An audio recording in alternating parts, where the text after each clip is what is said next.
Hey guys, this is Danny, your host, Expediting Hometown Tour. We finally made it to the Union Post, the backup infantry. Now, we were half a mile, approximately southeast of this position, where I showed where the Michigan Monument was.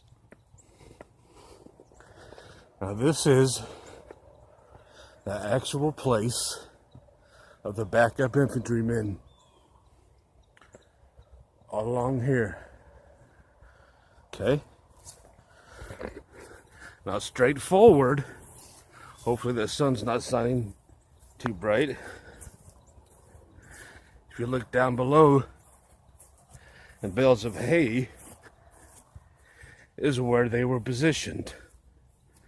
Up in the hill where I'm standing, you have the Ohio, Indiana, Illinois once again. These are all backup troops. And straight forward, it's trying to get that sun. But if I'm pointing over here, that's where we were at earlier in segments, part 1 and 2, where the Confederates advanced and broke through that line. But this area here is where the backup Northern Union infantrymen were. Indiana, Illinois, mainly. Okay? I don't know if you can see those cars down there, but yeah, that's where all these backup Northern troops were posted. And if we look here, this is the lookout tower, man. You can't read it. I don't know if you can see it, but it is Colonel Wilder was over this backup post. Okay? All these monuments here that you see are all backup units. This is the backup area that's approximately 1.5 miles behind the line where I gave you that detailed tour. The Confederates were attacking from different angles and so on and so forth. But this here is the lookout tower. And all these consisted of Illinois, Indiana, Wisconsin, and basically all the basic infantrymen were here. Very few field artillery units were here, as you can see. Okay? There's one particular monument that's very interesting to me. It's got a horse. We're going to walk right to it and see what state this represents. Now, keep in mind, all the state monuments have different styles, like I mentioned before, okay? All right? We're going to go straight to the horse monument. Let's see what state this represents. Pretty cool stuff, guys. Again, this is the Northern Union Infantry backup units. They did not engage in battle yet. They were standing by, 1.5 miles behind the line. Wisconsin infantry. There is 2 different types of monuments. Cool, man. This is really cool. Wisconsin Cavalry Corps. Okay? That is the Wisconsin. Very unusual and beautiful monument. First Wisconsin. Okay? This is also Wisconsin. Okay? With the wheel on there. And this is the Tennessee Volunteer Monument. Right here. Okay? That's why they call it Tennessee Vols. Because the state of Tennessee had so many volunteers at the spur of the moment of this battle. That's where they're called the Tennessee Vols. because they volunteered at the brink of this battle. They didn't have enough infantry from Georgia, Alabama, and etc., so the Tennessees volunteered immediately.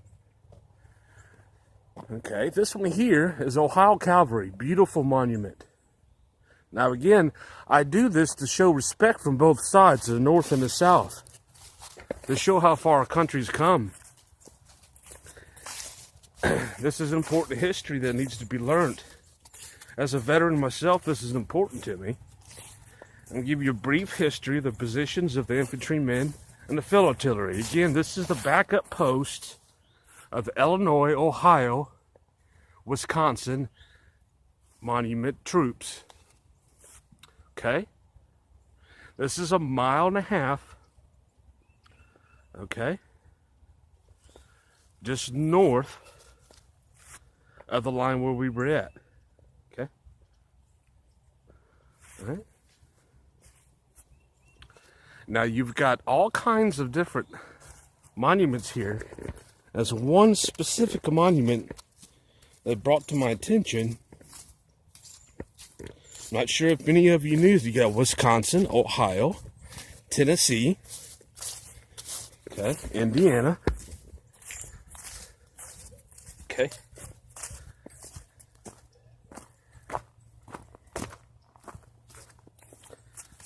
let's see what this monument is. Now all these troops, now you can see it better now, but this is the lookout tower. We're going to go up there in a second. But again, guys, this is the backup staging area for the Northern infantrymen. Illinois, Indiana, Ohio, etc. Wisconsin was here. Minnesota. Now, another Indiana monument. Very beautiful monument. Okay. Now, on the Confederate side, like the Illinois supplied most of the infantry on the northern side. On the Confederate southern side, Georgia supplied most of the infantrymen during this battle. 75 to 80%. Tennessee and Alabama joined in. Mississippi, South Carolina. Now, the reason why I'm going to come down here, another Indiana monument. Wow. That is incredible. Absolutely beautiful. Like I said, my mother's side of the family's from Indiana. My father's side is from Kentucky. This is why I wanted to bring you to this monument. Guess what? Kentucky was, in fact, I called the Civil War sandwich meat. In other words, they were torn between the North and the South. Towards, you know, they pretty much became a Union state. Kentucky did. That's my father's side of the family. He's from Kentucky. Now, during the time in 1861, Governor McClellan refused to let any infantrymen from the North or South to enter that state. He did not want to use that state as a battleground. The blood that shed then will come. Now, for the northern troops that came in from the west side of Paducah, Kentucky, they positioned over here on the far side. I'm going to move the camera slowly, straight forward, okay? Southeast of that, all these trees and those cars, beyond that point, is exactly where these troops came in at. From Wisconsin, Minnesota, Illinois. There's another Illinois. Illinois' tremendous contribution. Supplied a lot of infantrymen. I show respect from both sides doing this. But again, Kentucky became a Union state later on. Okay? And again, Abraham Lincoln was born in Kentucky, the northern United States president.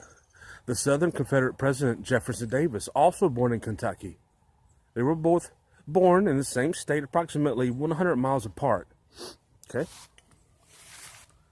I thought that was interesting. We're going to take a tour up in that tower in a second. Okay? But this is the staging area of all the backup units, man. Absolutely incredible. Absolutely incredible. Okay? And what we're going to do is, let me get up here and see what this monument is. It's a little nippy out here. I'm trying to get all this footage early before turkey dinner, man. I'm going to have dinner with some friends, a couple of friends. Nothing big, that's for sure. This is, let's see what this is. All right. Okay. About noon on the 20th of September. Now, all these monuments representing the Northern troops and infantry, they retreated. If you see my finger pointing this way, again, that's where Chattanooga is. All these units retreated when the Confederacy was coming in here. Now, see where those cars are? See, no war broke out, but all the injured, that was advanced on the other side, basically near that Minnesota monument. They all made it here where those cars are parked. There was a couple cannons captured by the Confederacy.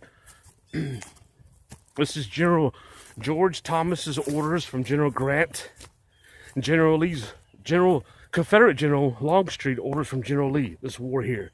Let's take a listen, guys.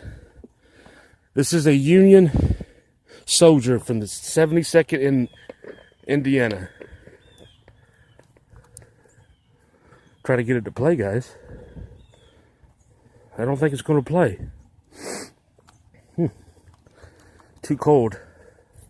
It's got a little speech there that a infantry soldier, Union soldier, described how it was on that day by the name of Alva Grest.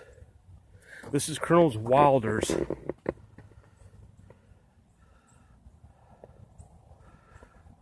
brigade, Northern. Okay, now again, I'm showing you, going around here slowly.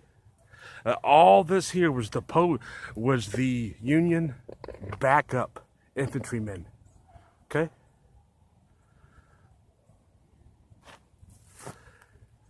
And if you can see the sun shining through the trees straight ahead is where that battle was taking place. The Confederates were advancing rather quickly from the Georgia Regiment, Tennessee Regiment, South Carolina, Mississippi.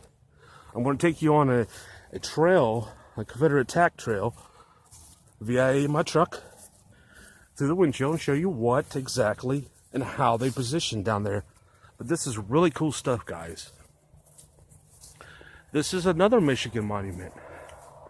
Just please keep in mind, guys, that each state had their own different style of monument. Okay? Everybody, you're familiar by now, by watching the footage, that Illinois contributed the most. And most of their monuments look like above ground tombstone. Pretty interesting stuff. This is absolutely a beautiful sight. There's some more cannons staged. But just on the other side of this tall lookout tower here is where Chattanooga is, and all the retreatment took place. Straight ahead where my finger's pointing, okay? Straight ahead. All this. Now, this trail where my finger pointing, again, on the other side of those trees is where that battle was taking place. The Minnesota infantry, Ohio, Illinois versus the Georgia, Mississippi, Tennessee, and South Carolina Confederacy. And that footage I've shown before. Now this here is a very interesting plaque. I'm just going over a brief history, and mainly the most distinctive markers is what I'm going to try to read off, because I don't have time to detail. I'm going to do as basically as I can, okay? To show respect to both sides. This is the Wisconsin light artillery, see? They didn't have much here. The battery with Heggs and Carlin's brigades, this is regarding Wisconsin, arrived here soon after noon, reported to General Rosecrans. Now, Rosecrans was the one that was in charge before General Grant got the call. Okay? After the Battle of Chickamauga, Rosecrans was removed from authority and General Grant took over. The division was ordered to the front and soon became hotly engaged with the enemy in the temperate northeast of the wilderness. See, I was telling you, all those trees earlier, that's where the battle took place. The battery came into this position along with all other batteries, Wisconsin, Illinois, Indiana, and Ohio.